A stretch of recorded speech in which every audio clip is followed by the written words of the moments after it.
You're listening to the Chopped Podcast, episode number 83.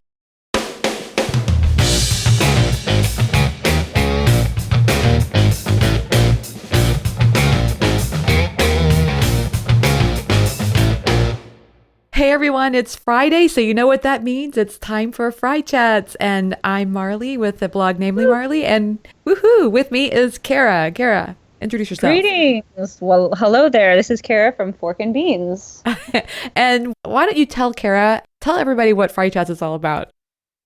FriChats is a chance for Marly and I to chat about the things that are on our minds about food blogging or blogging in general, to help all of you just know that you're not alone. We discuss everything from the ins and outs of blogging to the spiritual side of it. We always go back to the spiritual side of it, actually. Yeah, we do. Yeah, so because we always realize that it's always in our own heads and it starts with us. So it's just our little space. We're happy to have you all. And guess what? Today we have a surprise for everybody because we have a special guest, Kathy Patalsky with the site Healthy Happy Life and also with the site Finding Vegan has joined us today. Hi, Kathy. Hi, yay. I'm so excited to be here. I'm like air clapping right now. We're air clapping with you. We're air bracing too. Yay. And I love it. I feel great to be here. So we're so glad to have you. And you know, just like Cara was saying, we have a tendency to go towards the spiritual side of blogging. And I think it's such an important topic because I think there are a lot of podcasts and a lot of topics out there on, just improve your Instagram or do this or do that. And it's all about these kind of tactical things you can do. But there's really a lot to the kind of spiritual side of blogging, I think. What do you think, Kathy? Yeah, you have to feed your soul. We're all, as Cara said in last week's podcast, we're all artists and we're not just, business people. And you really have to listen to stuff like this and, get in touch with your emotions and all that and makes your work better. Yes, because we are not just machines. Right. No. Churn it out. Keep it churning. We're sensitive peeps. Yes. Well, and today we had a specific topic in mind, which is, what was the topic? Branding, of thinking about us as a brand. I mean, we're told that a lot, that we should be thinking of ourselves as a brand. Yes. But then there's this line of, are we a brand? And then how do we maintain our authenticity? Yeah, I mean, when you start your blog, you think, oh, what do I want my blog to be about? What is my brand? What is my 30-second spiel about my blog? And you can kind of get into a routine of going out in public and talking to people and wanting to present your brand, right? But we're not just brands. We're really humans. So trying to merge those two can become a big challenge, I think. It's just definitely tricky too, because as you progress in blogging, you want to be taken more seriously. You want to take yourself more seriously and start getting paid as a profession. So you need to polish up some things, but there, like you said, Kathy, there's a very fine balance between still being authentic and yourself, and that you're a human being. And then also a brand, because let's face it, like how many of us have that training of being this big corporation or this big shiny brand? That's a hard thing just to jump right into. Yeah, I think the strangest thing about being a blogger is we're all kind of our own PR operators. Like we post certain things to Instagram and tweet certain things and kind of embrace our brand and want to project ourselves in a certain way. And we all do it. And I think trying to be as human as possible is what we all want to do, but it can also be really hard to be that vulnerable sometimes. Kathy, do you ever feel the pressure, since your site is called Healthy Happy Life? I mean, if I'm going out to eat, sometimes I am going to be ordering the French fries. I just want you to know. And so do you ever feel that pressure, like, oh, maybe I better not order French fries? People might see that I'm, not always healthy. Yeah, I actually don't really feel the pressure in terms of the healthy part. I feel like the vegan kind of takes care of me being anything but healthy. I think the happy part kind of challenges me sometimes. I mean, we go through life, stuff happens. Right. I know Cara and I both lost parents in the past couple months. And when you go through those life's big challenges, it's hard to project that cheerfulness to whatever. And at first I did struggle with that, but I kind of think that people are so hungry for authenticity and transparency and realness with all the fake stuff online that I feel like it's a blogger's place to kind of give you that. And so it's hard to do that, to be open to the public, but I feel like that's really where bloggers can fill that space that's so needed nowadays. And you know what? That's the interesting thing about Snapchat. It's something that Marly and I keep talking about. Why Snapchat seems to be so popular is because it's just raw and it's authentic, and you can't help but be yourself, and it's not polished, and people are drawn to that. And really, the real reason why people were drawn to you from the get-go in starting your blog was because you were probably sharing stuff about who you are as the person. And I don't know about you guys, Marly, Kathy, I don't know if you felt this way, but starting to become that quote-unquote brand, I stopped using my voice, and I started noticing that my interaction declined. And the moment that I started adding back my voice again, it was that it came back again. And I feel like that's what blogs really are for, unless you want to turn and become a website and make it something totally different, then you have to make that transition. But it's kind of weird to lose who you are in an origin that started just as that, if that makes sense. Yeah, I go back to some of my old blog posts, and I would just ramble and just put it all out there. And I'm like, what am I saying? But that's so good. I mean, I wish I could just get fully back to that sometimes. But, it's so fascinating to watch that transition. Why did that stop? I know, right? I still do ramble, but when I write, like I just did a personal post a few days ago, and that took me just a week to get through because I didn't, I wanted it to be as good as possible, and I couldn't just journal entry it. It's just different now. I have higher standard for myself. Yeah. Well, Marly, do you do that? I mean, I find that you've stopped? I call this voice creep, where I feel like other voices have creeped into my own. Like I have my own voice as far as writing is concerned. But then there's also like this need for like copywriting. So when I'm writing things for social media, there's that kind of, oh, you want to try this recipe voice that comes in. And I find that creeping into my blog posts. And also there's like this pressure, I feel like, when you're writing for, if it's a sponsored post or whatever, I'm probably, I do feel like I definitely feel it. And I don't even always know what the answer is as far as how can it be more authentic. It's really gotten hard for me lately because it's almost like, when I turn on the screen and I'm ready to write, that voice just takes over. Yeah. So I don't know what the answer is. Oh, Marly. Okay. I do know what the answer is. I do think it takes a little bit of work. Like for me, I actually create, remember those mind mapping exercises you would do in school? Like I'd write down the topic and then everything that comes to my mind, because sometimes I think I'm a little bit myopic when I'm writing. Like maybe I just want to go, you should try this. You're going to love it. It's so delicious, like over and over. Yeah. Mm-hmm. Yeah. If I today I did a key lime pie recipe. So if I put key lime pie in the recipe, in a circle in the center, and then I draw all these lines out from it, and then I start thinking about like brainstorming ideas, that helps me. I don't know. Does that make sense? Absolutely. Yeah. Did that change over? I mean, like, did you start off in the beginning less structured than that too, and just more rambling? Yes, I definitely rambled. I honestly had no idea what I was doing in the beginning, and I still probably don't know if I could answer that clearly. But wasn't that beautiful? I was going to say, those are the good days. It's totally.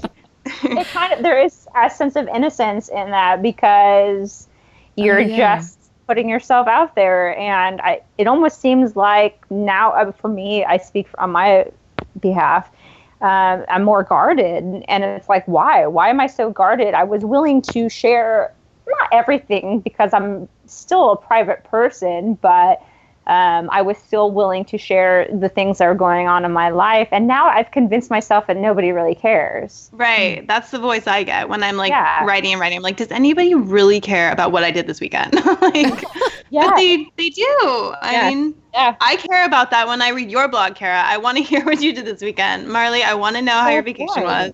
Yeah. Thank you. It is a good reminder to hear that, because I don't even think about that sometimes. That's such a good point. Otherwise, we're just like recipe mills, right?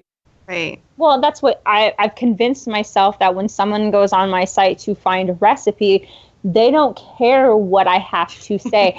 They just want to go right to the recipe part. So then I start filling in this is going to be such a fun recipe for you to make with your, it's like, I'm boring myself. I'm saying the same thing over and over again.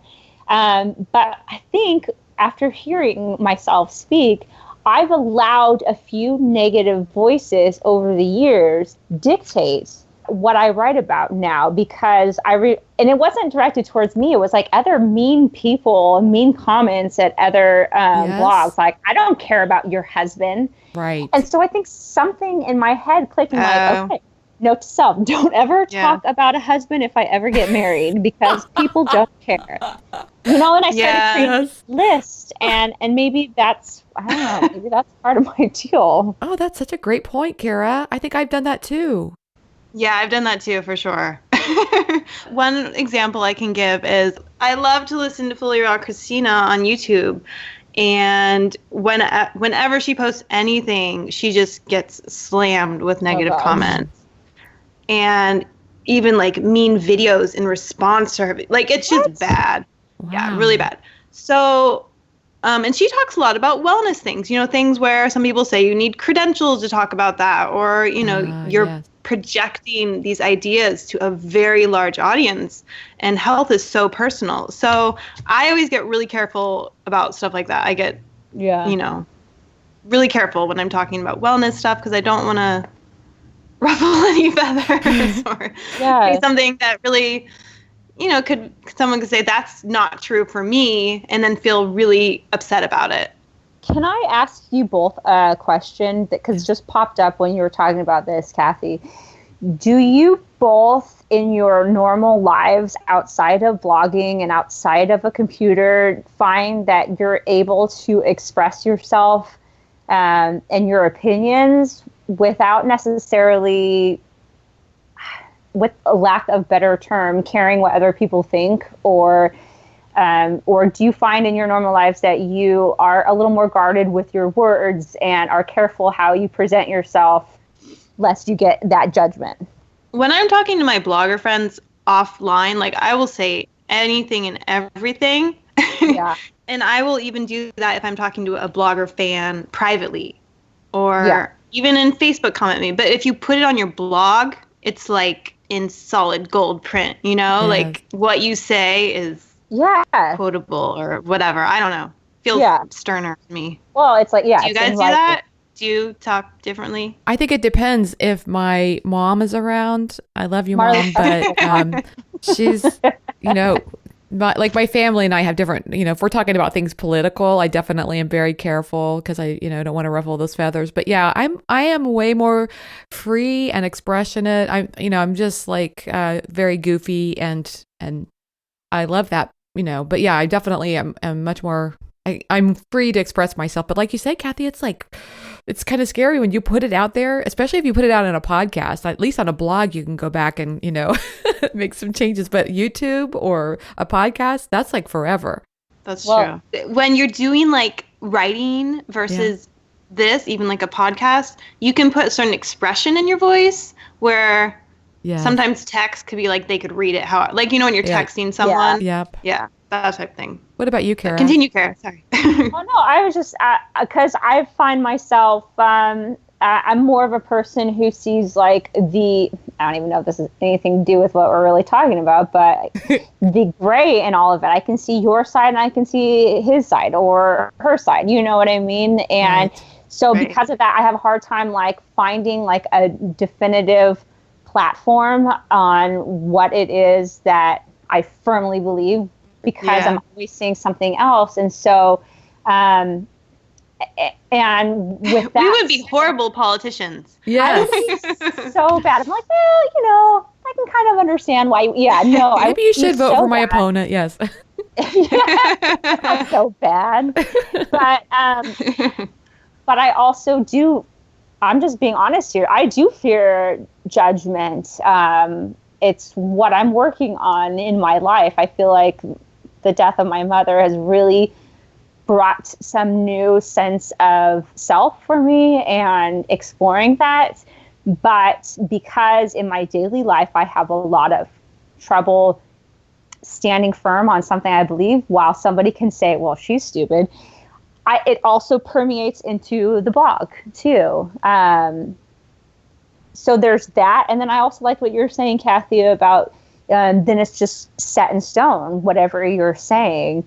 And or because you're preaching it from your blog, people take it more seriously. Right. You know? And I don't know. I love the quote from Wendy Williams. Yeah. Wendy Williams, she says, we are women. We have every right to change our minds.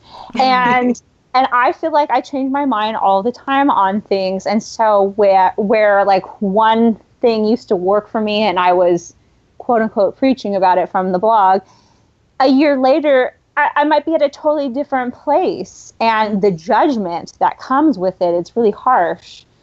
And sometimes you just don't want to deal with that. Yeah. And that's a real challenge for bloggers who start off on a certain path. Yes. And then change or...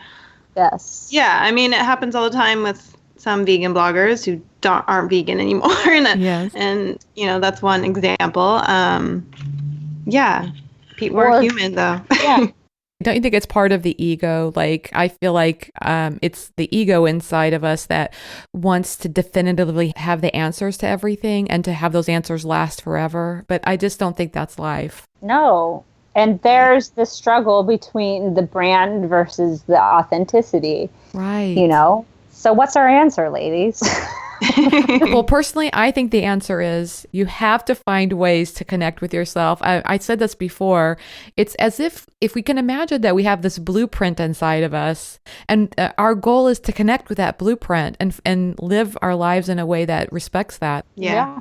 And on a practical level, when you choose your blog title, don't call it I love sweet potatoes, because someday you might not love sweet potatoes. Give yourself some room. Give yourself a little room.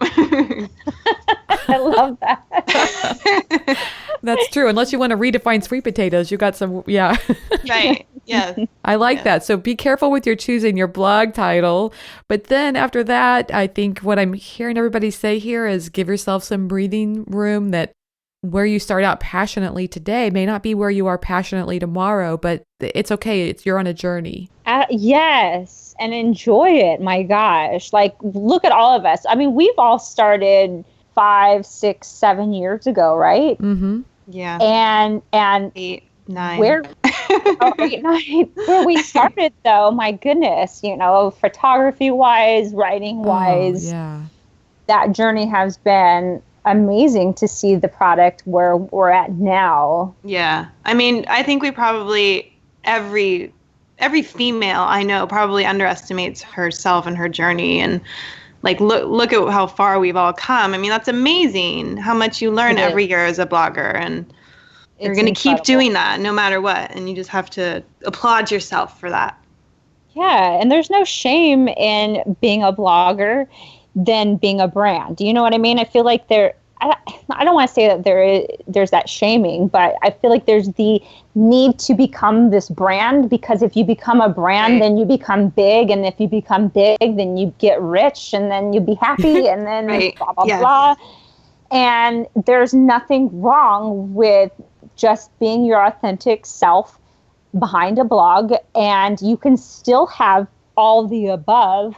And it doesn't have to be, it's just what is it that you want? How do you want to go about it? If you want to be a brand, then do it. Go for it and find people who will help you with it. But that's not necessarily the only way. Your thoughts, Kathy? What do you think about that? Yeah, I mean, when you start talking about that stuff, I started thinking about like how many opportunities there are for bloggers to expand their brand.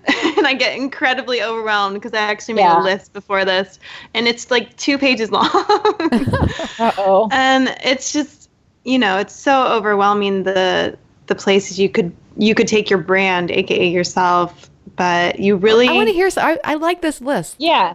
Give us a few want to of hear them. the list? Yes. Oh my gosh, where is it? I don't even know where it is. I love lists. I don't know where Almost as much as I got spreadsheets. so mad. Okay, here it is. I found Okay. it. Okay, you could develop ebooks. You could do your newsletter. You could do a group meal plan, like 30-day challenge. You could start a Facebook group. You can collaborate with brands on their projects. You can recipe develop for brands. You could do YouTube videos. You could do Facebook Live videos. You could do Periscope, Snapchat, Twitter, Facebook, Instagram, Pinterest, affiliate programs. You could host in-person meetups. You could go and speak at conferences. You can organize a conference. You can travel for a brand with a blogger summit. You can demo for brands. You can do photography for brands. You could write a cookbook. You could do articles for magazines and online.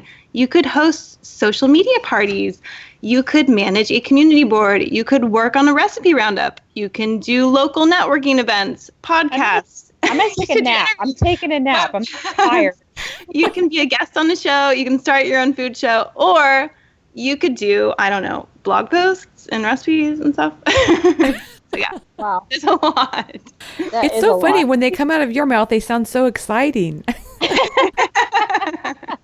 Oh, good. I'm glad I sold you on them.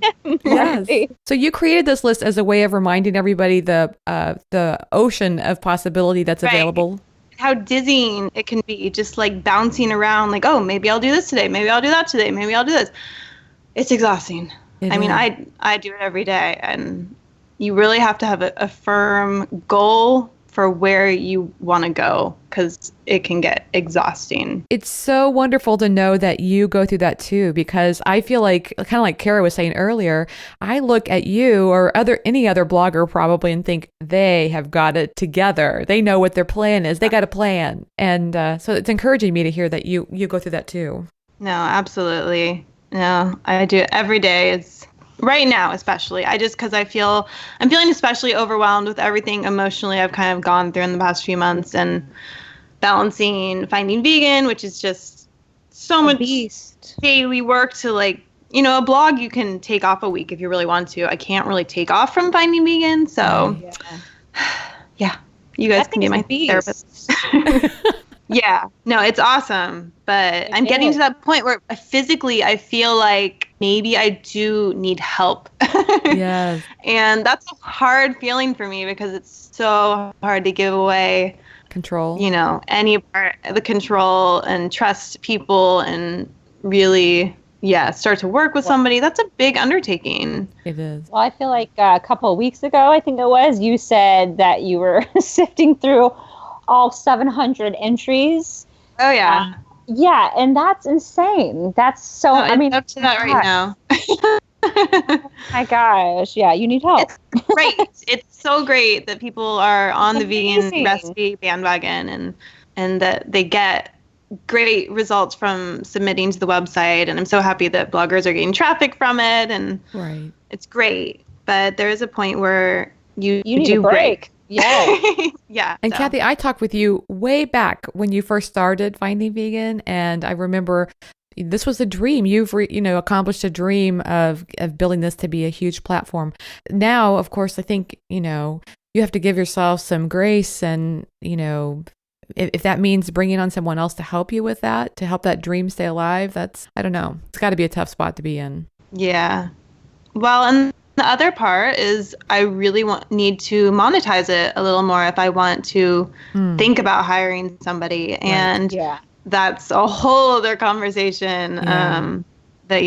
Something. Yeah, because that's a totally different model than a blogger who can get sponsored posts. It's a submission-based website. That's a little trickier. I assume that's harder. Yeah. Yeah. That's yet another area where I think it's easy to think everybody else has got their stuff together. Like, it would be easy to look at you, Kathy, and say, oh, yeah, you've definitely monetized, Finding Vegan and your site and all of the other things. I mean, I know that you've monetized them, but monetizing them to a level where, where they need to be is different than some form of monetization. Right. Or even where you want it to be. I mean, I get overwhelmed because there's so many bloggers now who send out their like income reports and they're, you talk to other bloggers and they say, oh my God, they made this much money off of doing this one ebook. Yes. And it's like, you just can't help but feel that competition for your own sites. And yeah. Yeah, I totally get that. It's almost like if I'm in Excel and it's like, I know I could be using this software to this huge capacity and all I'm doing is like adding 3 columns or something. It's like the same thing as with our blogs. There's so much potential there. And yet we're so busy with the day-to-day production of it. How do you have time to actualize some of that monetization? Right. Well, and then, because to me, it becomes part of that list that Kathy was reading. Yes. That's like one more thing now I have to worry about and think about and wonder how in the world, especially if that's not like your skill set. Now I have to either find somebody to do that for me or do the research and do it myself. That takes away time from what I'm already doing. Oh my gosh, like, ah. I think this is what always makes me feel better. And I even tweeted something like this the other day where you kind of have to step back and look at this huge big picture of the universe and be like, in 100 years, nobody is going to care about my blog and nobody's going to care about whether or not I did a blog post today because I'm supposed to. And my energy in the world is just going to be, did I have like a happy life and did I fulfill things I wanted to do? And I don't know, that always helps me to kind of like step back and think about the big universe and how small we each are. Right. And our blogs don't really matter that much in the grand scheme of things. I don't know. Well, and on top of that too, within this universe, whatever it is that you might believe, oh, here we go, spiritual stuff, look at that. That whatever God or universe or whatnot wants you to live your life with what it is that you really want, right? So I can put it out into the universe and say, here's my vision for my blog. As silly as it might be, this is what I want it to become. Now, you have to do the rest to the universe. Like, you take care of the how am I going to get here? Because I don't know how I'm going to get here. I feel like that's been my whole story the last 5 years. 5 years ago, I started something where I saw the vision to where it is now. I had no idea how I was going to get there with a point and shoot camera. I didn't know what I was doing, but somehow I did get there. I put in the work, but I also kept giving it back to God, giving it back to the universe, saying, you've got to help me figure out how to do this. And so when you start saying, my job is not to figure out the how, my job is to dream and to envision where I want to go, you help me take care of that. That is also something else, kind of like what you're saying, Kathy. That's nice. Helps me. I like that. Yeah, so that takes like the pressure off where I can just keep dreaming and not figure out by tonight who's going to help me to do this, because somebody's going to come in my life or I'm going to figure it out. Right. You know what I have in my hand, Cara? A magic wand. Magic wand. Magic wand. Yes. Magic wand is all about not finding the how. I just want you to know. Just wave the wand and everything will be okay. Yes. Oh my gosh, Marly. I need a picture of you with the wand. Okay, I'm going to send it to you. But there's a lot of truth in what you said. I love that, Cara. I got goosebumps. It's beautiful. Yeah. I didn't make it up, so I can't take credit. No, I'm quoting you on it. Okay. All right. I did, guys. I'm a spiritual guru. No, I know. She is. That's the Infinite Possibilities by Mike Dooley. He talks all about that. It's not your job to figure out the how. So that's transformed me. I mean, I still get frustrated with it and fret about it, but a little less now. Oh, I get all caught up in the how, let me tell you. And I can create 50 plans on the how. Totally. Yeah. Or I just get so overwhelmed, I stop thinking because I'm like, I'm done. I'm out. I can't figure this out. Yeah. Right. Yeah. But the goal is to stick with the big picture, creating the dream and the picture of it. Is that what you're saying, Cara? Yeah. Just figure out what is it that you want. Put that out there in the universe and figure that out. And then the how will come. But you can still keep trying to figure it out yourself, right? Right. It's not to say like, well, God didn't show me today, so I guess I'll throw away my blueprint. It's not about, but it's just realizing that ultimately it's not going to be, I could have never figured out 5 years ago where I was going to be now. So Right. it'll all come together. That is such a good point, because I imagine that where you are today is like you say, you couldn't have envisioned that 5 years ago. Yeah. And so, I mean, we all could be in that boat. So I guess that's a really good way of looking at it, is like, I'm in a different spot than I imagined I would be. And so I can imagine the same is true for my future. And so quit fretting over all the details. Oh, wow, True. Marly. I know. How did you envision yourself in 5 years when you started your blog? I like this question. Well, I think that's a great question. I don't, I would have expected that I would have written a book by now, because I love writing. And so, in fact, to be completely honest and transparent with everybody, as I have been journaling and doing my meditation, that's what's been calling me, as I have to do more writing, because it's like a big part of who I am. So, but I feel like I've developed the platform and the blogging, as I ask myself, my inner intuition, what's going on with, why am I doing this? The answer I'm getting is, I am getting used to my voice. I am developing my voice. So that's felt really good to me. That's powerful. Yeah. No, and your book will be that much better when it comes out. Yeah, exactly. I think so. Yeah. How about you, Kathy? What do you think? Well, I remember when I first started my blog, I was living in New York City, and I was going to all these auditions for like the next Food Network star and all those things. So I wanted to be the next Food Network star. That's awesome. Basically, that was my vision, and that kind of just totally derailed when I realized that I'm not a television person. Well, I could do it, but I think you totally can. I've seen you on video. Come on now. It's a lot of work. Oh, it's hard. It is a lot of work. Yeah. How about you, Cara? I knew from the moment I started Fork and Beans that it would be where it's at today. I just knew that this was my, if you want to call it, calling, that I would make a living off of it in a time where I don't feel like it was that common, really, or it was just becoming common to start making money 5 years ago. But yeah, I don't know. And so when I go back to my old posts, I visually saw something different than what it really was, if that makes sense. Like my photos, again, they were not that great at all. But I saw something different. I saw what I wanted them to become, which eventually they have become now. So I don't know, it's interesting. So I'm now in this new transitional phase where I'm dreaming again and seeing myself in another 5 years and where that's going to be. Oh my gosh. So you have the end game picture. You just don't know how it's going to get there. Yeah, I do. But it's totally changing right now. And I've been feeling very antsy this summer. And I've actually wanted to give up food blogging. I wanted to be completely done with it. And now I'm getting new life again. And I think the problem is I reached my goal that I saw 5 years ago now. And now I need a new goal for another 5 years. Right. And so I'm trying to build that bridge to get there. Yeah. That's a very important point when you reach that goal and you're like, what's next? Yeah. And it just clicked with me. This is why I've been feeling so weird lately. It's just because I haven't seen where I'm going now. And now I'm okay. Now it's time to do some planning. Are you mean right now, or? Yeah, I got to hang up right now and do planning.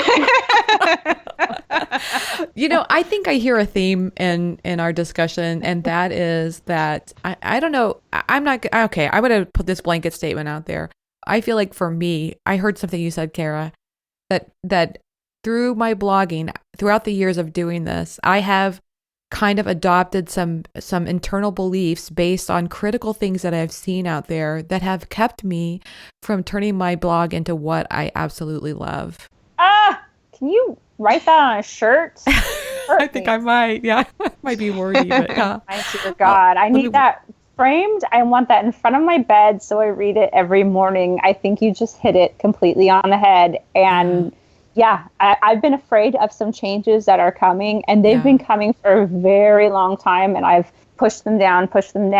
And I'm just ready to be more authentic now. Me Not too. to say that I haven't been authentic, Right. but A new maybe level. maybe it's why I don't really want to do Snapchat, because it's not only that I think that my life isn't interesting, is it doesn't look almost the same. I don't eat bear-shaped oatmeal every morning that you see on Instagram. Like, Oh, right. you know what I mean? I Yes. create this stuff, but like, that's not I'm waiting for my child to be born, and then I'll start really doing that. But like, so what do I have to offer that's authentic, that is synonymous with the blog? So, Right. yeah. See, that's what we're talking about. It's Right. hard. Guys, It's a challenge. This is therapy. Thank you. Thank you. Group therapy right here. And now you're going to be having a child, and you're going to get to like use all of your gorgeous kid-friendly recipes on your child, right? You get It's going to be nothing. amazing. Yeah, no. You get a piece of toast, kid. Yeah. Let's see how much energy you have, right? Yeah, exactly. But I think that's it. It's this is nothing new. You're always transforming, right? I mean, how many times in the several years we've been doing this that we've had to stop 6 months later and say, okay, wait, what's my goal again? I need to switch something. I need to tweak it here. I don't like doing this anymore. And it's just normal. And it's to remind yourself this is normal, what you're going through. And it's okay to change. It's okay to be a little more authentic. It's okay to be more brand, whatever it is that you want. Right. It's okay in that moment. Yeah, and if it feels good when you are releasing that vulnerability, then keep doing it. If it doesn't feel good, then pull back, because Yes. yeah, if Snapchat feels weird, then don't do it. So weird. Are you on it, Kathy? I am. I will Yeah, go you like a get few that. days doing it hardcore, and then I'll just stop for like Me weeks. too. There's a lot of cat photos on there, things like that. But You And have cute dancing, I cats. hope. not a lot of dancing. Oh, there should be more dancing. Yeah. You're right. Yes. I need more Kathy dancing. Yes, because I do that a lot. I just don't Snapchat. Well, and Kathy, is that still a dream of yours to, maybe be on the Food Network or something like that? I I don't could totally think see you so. doing that. I think I would stress myself out a little bit too Oh. much. I think it's a lot of pressure to have to like put on makeup and do your hair every day and look a Yeah. certain way for the camera, you know? I don't Yeah. think I'd like it. Yeah. So your dream has evolved. Yeah, I have a struggle even doing YouTube videos a lot, because it's like you have to do the full on get yourself ready. After you're a certain age, you can't like pop on camera. It takes longer. Yes. Yes, it does. I like your YouTube videos, and I feel like you seem very authentic in those, and Yes. I don't know, just like talking about the ingredients and what you're putting in your smoothie or whatever. I really thought they were great. Thank you. Yeah, I do love doing it. It's also a lot of work to have Yes. to Yeah. edit and all that. Yeah. See, again, I just want to say this is another thing I have a tendency to project on other people, that it when I hear you say that, it makes me feel so good, because I feel like I'm the only one that everything seems like a lot of work. Like for me to do certain, like these podcasts, they take a lot of time, and it's like, I'm sure. I feel like everybody else is much faster than me. Yeah. Yeah, and then there's Marley, who's like doing 3 recordings of podcasts a week, who's just like crushing it. Give me a Well. break, lady. You're amazing. Thanks. I'm just saying, I think as much as it is a relief for me to I hear know. that, I imagine it must be for everybody else as well to hear course. that. Good Yeah. thing, when you're doing good work, it takes time. Yes. It's Yeah. true. That, and also, as Cara always loves to say, love yourself. So Love give yourself some yourself. compassion. Oh my God, we do. More, please. Yes. We covered a lot today. What do y'all think? Did we We did. do This it? is We a did Covered lot. good stuff. Juicy. Juicy. Thank you so much for having me. I'm so excited to be here. Like, this is amazing that I'm on your guys' show. I love it so much. Please keep doing it, and I'll keep listening. Seriously. It was awesome. This was great. Thanks, Kathy. We loved having you. So thanks for joining us. Well, another great FriChats is coming to a close. I know, it's so sad. If you love that list from Kathy, head over to the show notes page where we've left it plus a few more as a free downloadable PDF. You can find that and more at choppedpodcast.com today. Well, that's it for today's show. Here's to something inspirational coming your way today.